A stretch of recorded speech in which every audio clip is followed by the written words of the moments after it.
안녕하세요. 동호대TV의 가로입니다. 자, 오늘은 원피스 979화 리뷰 및 분석 예상 시작하도록 하겠습니다. 내용들은 다들 아시죠? 자, 몇 가지만 이야기해 보도록 할게요.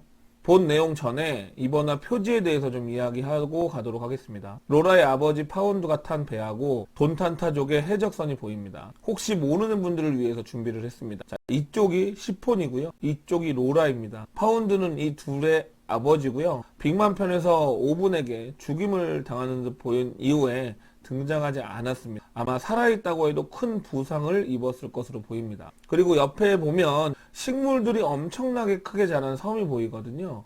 그 소인족들이 식물과 밀접한 관계가 있다는 것은 다들 알고 계시죠? 아마도 다음화 표지는 꽃이 크게 핀 섬에 내려서 만셰리와 함께 레오들이 섬의 식물로 약을 만들어 로라의 아버지를 치료해주는 장면이 표지가 아닐까 예상을 해봅니다.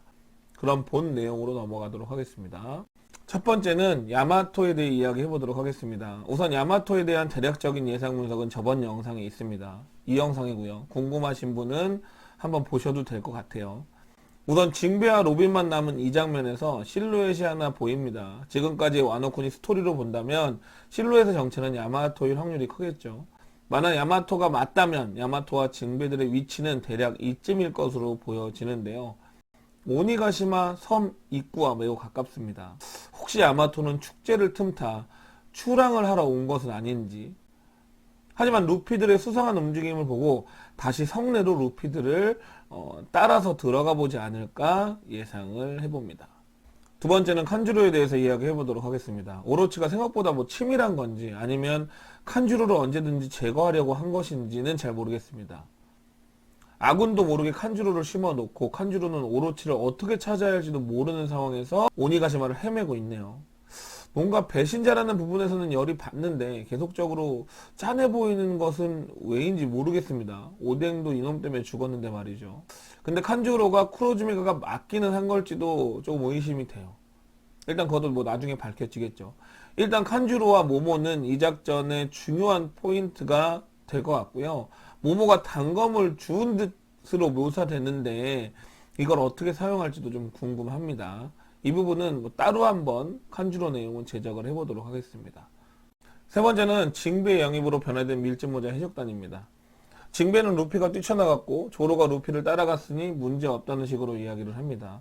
밀짚모자 해적단에 대해 아직 아무것도 모르는 징베가 귀엽고 웃음 포인트인 것 같습니다.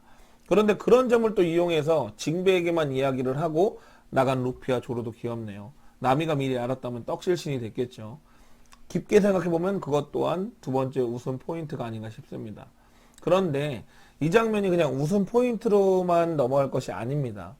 저는 저번 영상에서 루피가 단독 행동을 할 것이다 라고 예상을 했지만 많은 분들도 같은 생각을 했을 것으로 보여져요. 그런데 조로까지 바로 미아의 길로 갈 줄은 예상을 하지 못했습니다. 그 이유는 한 번도 조로가 저런 행동을 한 적이 없다는 것이 그 이유입니다. 그러니 예상이 불가했죠. 물론 조로가 미아가 될 거란 것은 예측을 했어요. 하지만 이렇게 루피가 대열을 이탈하자마자 바로 미아가 될 줄은 예측 불가였습니다. 대부분 조를 나눠서 행동을 하거나 전투 중에 또는 불가피한 상황에 흩어지게 되는 경우를 제외하고는 조로는 사실상 단독 행동을 하지 않습니다. 벙커 해저드에서만 해도 조로는 말합니다. 루피! 방심하지마! 지금부터 신세계다! 라고요. 그런 조로가 서왕을 상대하는 이런 엄중한 작전에 저런 단독 행동을 하는 이유는 무엇일까요? 조금 다르게 말한다면 그동안 조로는 이토록 날뛰고 싶었지만 하지 않은 이유는 무엇일까요? 라고 질문을 한다면 바로 동료를 지키기 위해서였겠죠. 결국 루피의 빈자리를 자신과 상디가 메꿔야 한다고 생각한 것으로 예상이 되고요. 그런데 이번에는 기다렸다는 듯이 뛰쳐나갑니다. 그 이유는 바로 징베 합류로 인한 전투력 보강이 가장 큰 이유가 아닌가 보여집니다. 자신과 루피가 잠시 사라져도 징베와 상디가 있기 때문에 안심을 하는 거겠죠. 저는 원피스를 보면서 항상 느낀 점이 루피와 조로가 사라지면 너무 불안했습니다. 그런데 이번 화에서 밀짚모자 해적단 최고 전력 2명이 빠졌는데도 징베 합류로 좀 든든하다는 느낌이 들었어요. 그리고 두 번째 웃음 포인트로 루피와 조로가 아무것도 모르는 징베에게 이야기하고 이탈했다고 했지만 어떤 면에서는 뒤를 부탁한다 뭐 이런 느낌도 있는 듯 하네요. 결과적으로 여전히 겁은 많은 겁쟁이 트리오 우솝, 초파, 나미도 사실상 강해졌고요. 프랑키 장군까지 봤을 때 프랑키도 토비로포 정도는 상대할 수 있다고 보여지는 상황이에요. 빅마음 편을 통해 증명된 부룩의 강함, 상디는 많은 논란 속에 슈트를 얻고 강하다는 것에는 변함은 없습니다. 결국 동료들이 성장과 징배 합류가 조로까지 자유를 준 것이 아닌가 이렇게 생각이 들고요. 나미는 더 골치 아파졌다고 보여집니다. 이렇게 또 한 번 밀짚모자 해적단이 강해지는 것 같아요. 결국 앞으로의 여정에서도 루피와 조로가 대열을 이탈하는 경우가 많아질 것으로 보여지고요. 지능적인 상대의 단독 행동까지 늘어나지 않을까 예상을 해봅니다. 징배만 고생할 듯 하네요. 차기 동료들이 누가 될지 이렇게 된 이상 더 기대가 되네요. 마지막 네 번째는 조로와 야마토인데요. 만약 첫 번째 예상대로 야마토가 출국을 위해 축제를 틈타 오니가시마 입구로 나온 것이고 그 와중에 조금 이상한 징배들을 발견하고 다시 성내로 따라갔다고 가정한다면 조로가 길을 잃고 헤매는 동안 야마토가 있는 쪽으로 다시 돌아와서 만나게 되지 않을까 생각을 해봅니다.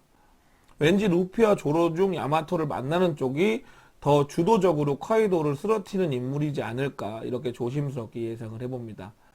자, 이번 영상은 여기까지입니다. 다음 영상에서 뵙겠습니다.